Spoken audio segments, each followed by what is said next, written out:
Welcome to Everything You Need to Know, and today we are talking grains. Grains are kind of a collective term for edible seeds harvested by humans for both human and animal consumption. And there are the various grains, and we're going to talk about a lot of them today, are a large part of diets across the world, and you're going to see how different parts of the world use different types of grains. So the cereal grains, or the true grains, are members of the Poaceae family, which includes the barley, the corn, the oats and rice, as well as wheat. But other foods that have similar uses and nutritional kind of breakdown are often considered grains as well. And we're going to chat about a few of those as well. So let's get right to it. Marianne has set up a beautiful arrangement of grains here, you can see.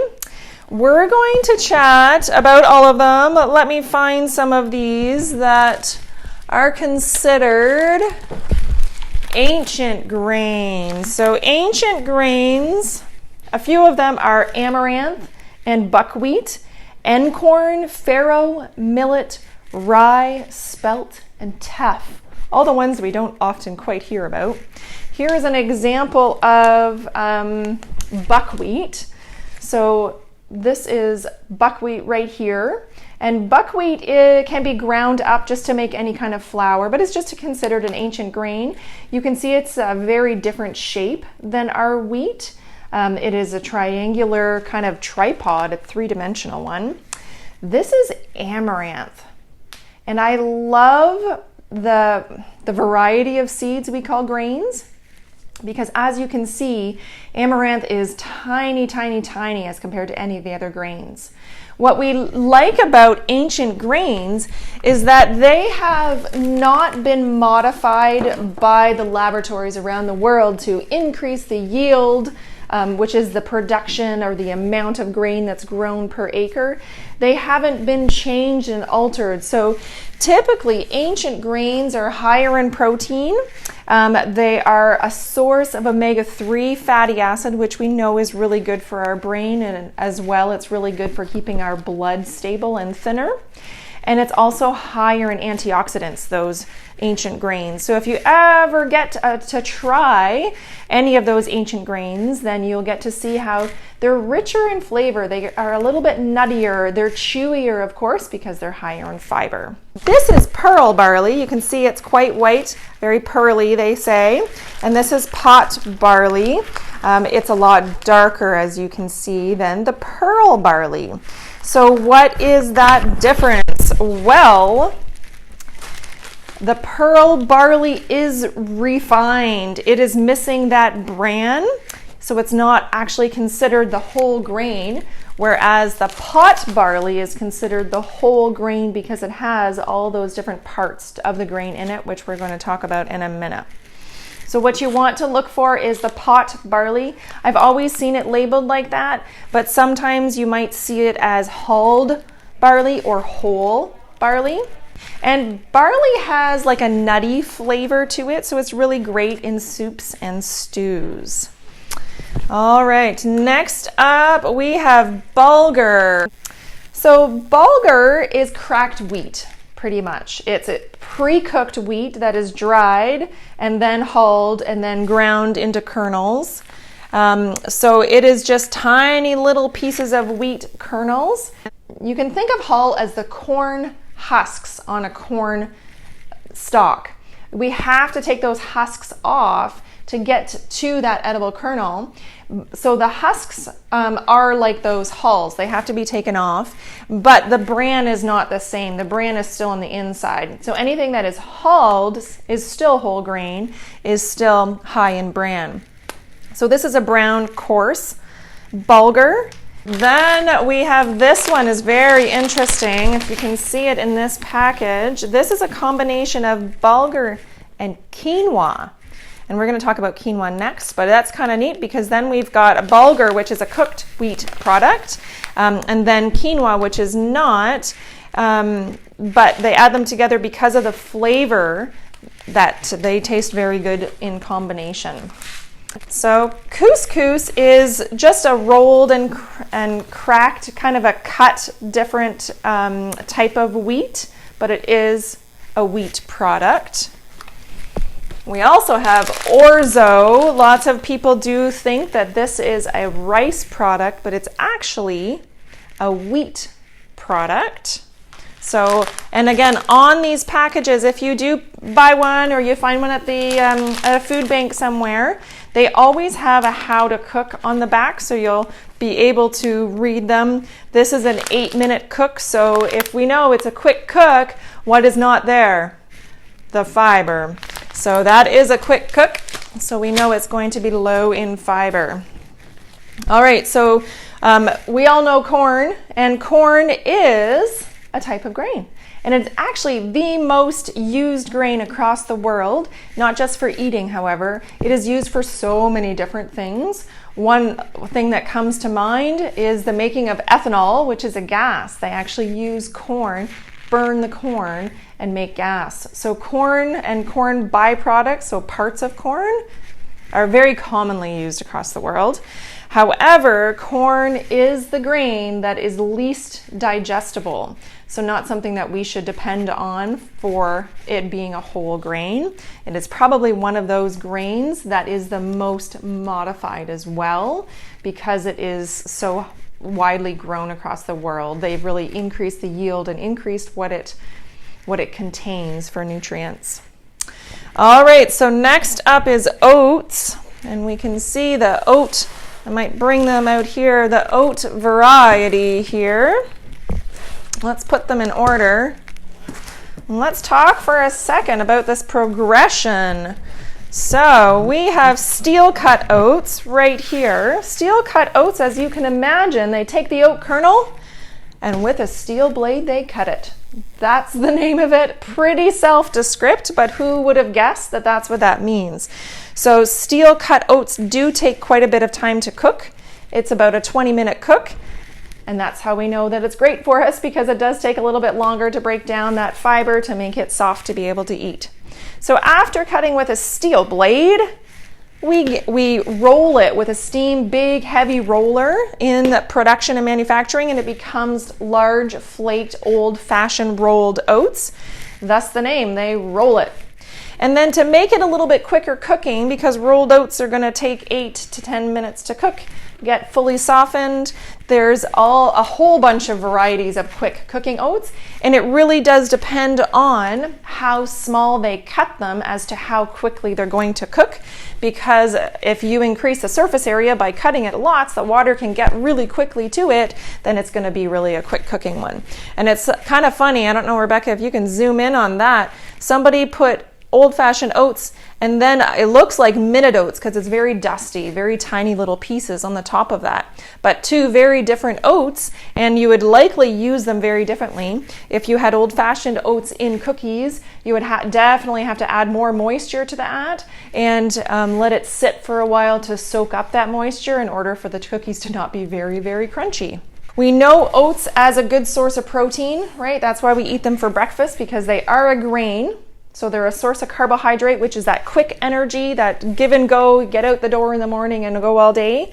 But because they are a good source of protein, that's why we include them in our breakfast, to kind of give us a little more substance in the day and keep our stomach from getting too hungry too quickly. It also contains your calcium, some iron, some B1, and some niacin, which is B2. All right, so next up we have quinoa. We have a lot of different varieties of quinoa. Quinoa is interesting. Quinoa is the only grain that is a complete protein. Let's actually chat about what that looks like right now. So a complete protein is the type of protein that has all of the different amino acids in it that our body can't make. There's 20 amino acids. And amino acids are just little proteins broken down into bits. 9 of them we have to get from our food, our body can't make. So there's 11 of them that our body can make from those 9. But these 9 have to be in the food. And quinoa has all 9 of them. So it's quite interesting how our body is able to handle proteins and amino acids when it needs all of them. So what do? We combine foods. And you will know it as soon as I say it. So we don't often eat quinoa, but we eat things like toast and peanut butter, because the grain is an incomplete protein, but you add nuts or seeds to it like a peanut butter, and then you have all 20 amino acids together, and all 9 of the essential amino acids are found in both of those combinations of food. Other food combinations are hummus and pita bread, as well as chili with beans with crackers. So when you combine foods like that, then we're getting all of those essential amino acids, all of those amino acids that make a complete protein. Oh, and I should say as well, the complete proteins are found in all of our meats, in our beef and chicken and poultry and duck and bison and every single meat, and our eggs as well, and our dairy and any soy products. Those have complete proteins. That's why the majority of people eat meat, because we have to be fully healthy to get our complete proteins. And we don't want to work too hard. As a vegetarian, you can be fully healthy, but you have to work a little bit harder to do that food combining to make those complete proteins. Oh, sorry. And fish is also one of those complete proteins as well. Thank you, Marianne. That's great. All right, quinoa. So we now know that quinoa is a complete protein, has all 9 of those essential amino acids that our body can't make. We also know it to be high in fiber, and it is one of those ancient grains, but it is one of those ones that we actually cook quite a bit with in the last 10 or so years here in Canada. Quinoa is high in fiber, about 12 grams of fiber per cup, which is amazing. And it's also high in minerals like iron and magnesium. So it is a grain that is a really well-balanced grain, and it comes in all kinds of colors. So let's compare for a second. This is, as you can see, this is a little bit more of a yellow quinoa variety. The fiber in a quarter cup is 3 grams. And then this one we can see is a red quinoa, so just a different variety. And in a quarter cup of this one, we have 4 grams. So essentially the same amount of fiber, even though it's a very different color. So it's always good to read that nutrition facts table to get to know what's really in it. So let's take a look at these, for example. So these are typically a mixture. When they put them in boxes, I don't know why they're usually in boxes versus bags, but they're a good mixture of different kinds. This one is just both of those combined, actually, but this one is a golden and black, so even darker than that red. But if we look back here and we see first the ingredients, then you always know what's in it.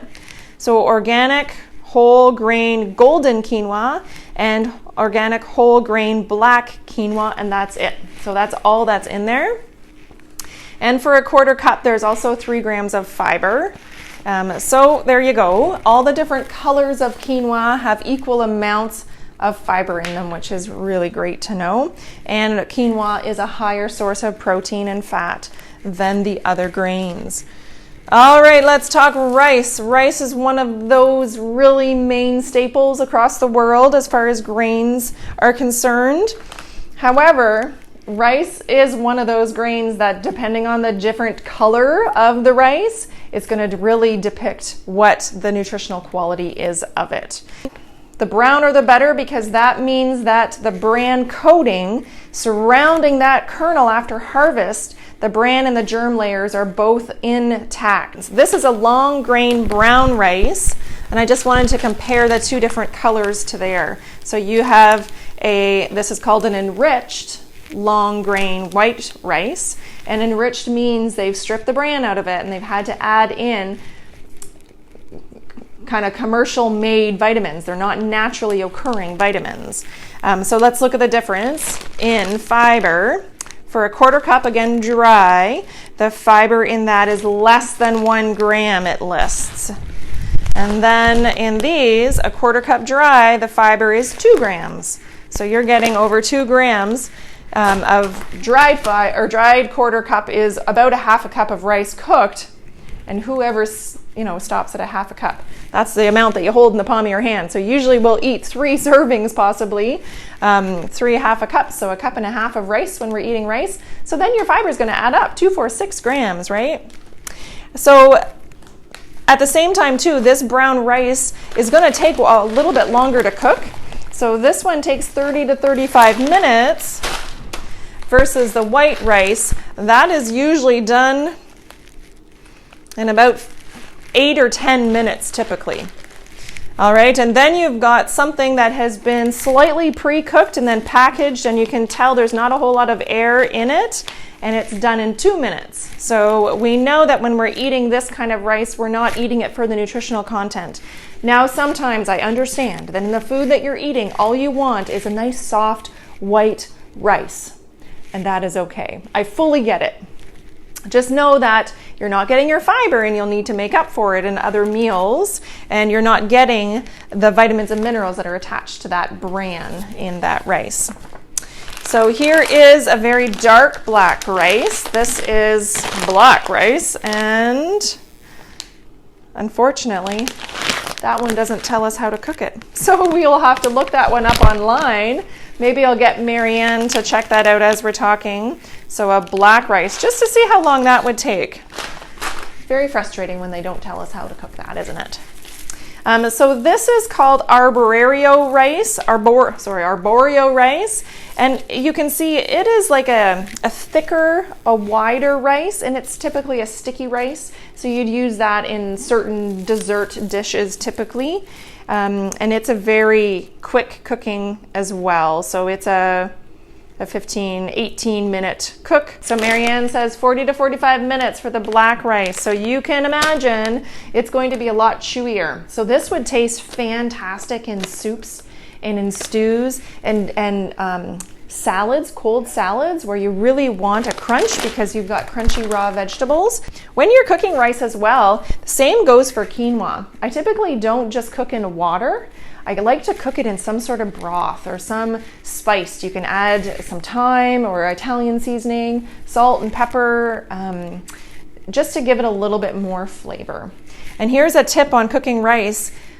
I don't like to cook it more than once if I'm going to eat it for a couple of days, but it goes crunchy after cooking it, and then you pull it out the next day. If you put a spoonful of butter into your pot while you're cooking the rice, it's going to absorb that fat, and then it's going to stay soft. All right, so we've been through almost all of these different grains. So many different grains. A lot of what we eat is based on grains. Let's chat now about wheat. So did you know there's thousands of varieties of wheat? And the most common is what we call durum wheat or Triticum durum. It's that Latin name. That's typically where we get a lot of our English names from, is those Latin. So this type, Triticum durum, is usually ground into semolina to make pasta as well as couscous. And then a different kind of wheat called Triticum aestivum that makes up 80% of the world's production of wheat because it's used to make breads, and all different kinds of breads. So there's different kinds of wheat, and they can be classified as hard, and those ones have more protein, or soft or red wheats, and those ones have more tannins. They're a little bit more bitter. Or white wheats or winter wheat. You've probably heard that. That just means that the wheat was sown in the fall. But then it has a different nutritional component to it as well, right? Because it doesn't have the same vitamins as the ones sown in the summer. Or spring wheat. But to get the most nutrition, look on the label for what they label as whole grain wheat. So the whole kernels of wheat, known as these wheat berries, they have a crunchy brown outer husk that actually pops when you chew it. So if you know a farmer and he's growing wheat, put your hand when it's nice and almost ready at the end of August, take that head of wheat and pop those into your mouth. They're called wheat berries, and they're nice and crunchy, and they pop. They have a chewy center. If you take those and then you crack them, then they can be sold as cracked wheat. And then if you take those, kind of like the oatmeal, if you crack them but then roll them, then that's a wheat flake. Not all breads are made with whole wheat flours. When you read the ingredient list, and we're going to do that, you want to see what it says there, whole wheat flour with the germ, means that that part of the wheat kernel that has a lot of the vitamins and minerals was left in there. So wheat germ is high in folic acid, and we know that is a very important vitamin for our brain.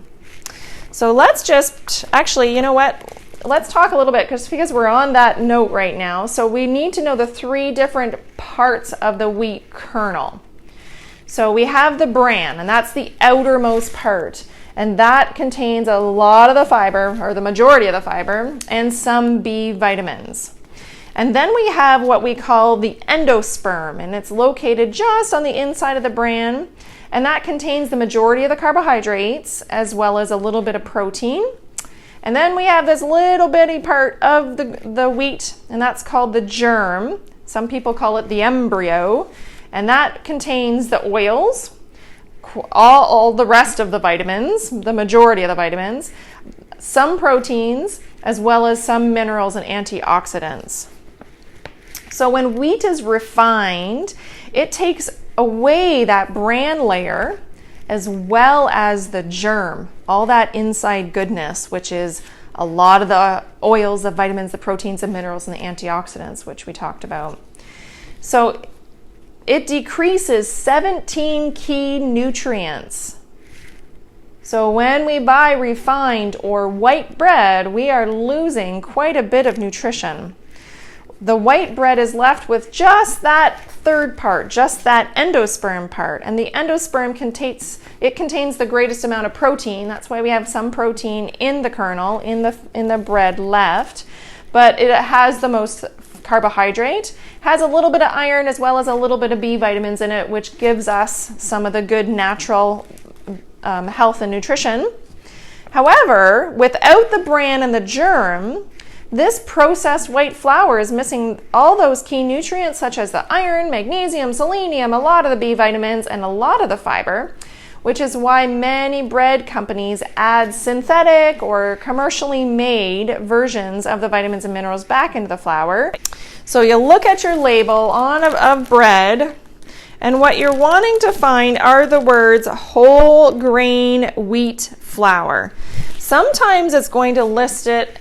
And this was really common when about 5 to 10 years ago, when they first started to change how they listed the ingredients, and people were really becoming more keen on getting nutrition. So they would put whole grain wheat flour with the germ.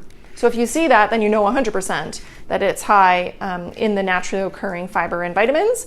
But now they kind of stopped doing that. I don't know why, but they just list the whole grain wheat flour.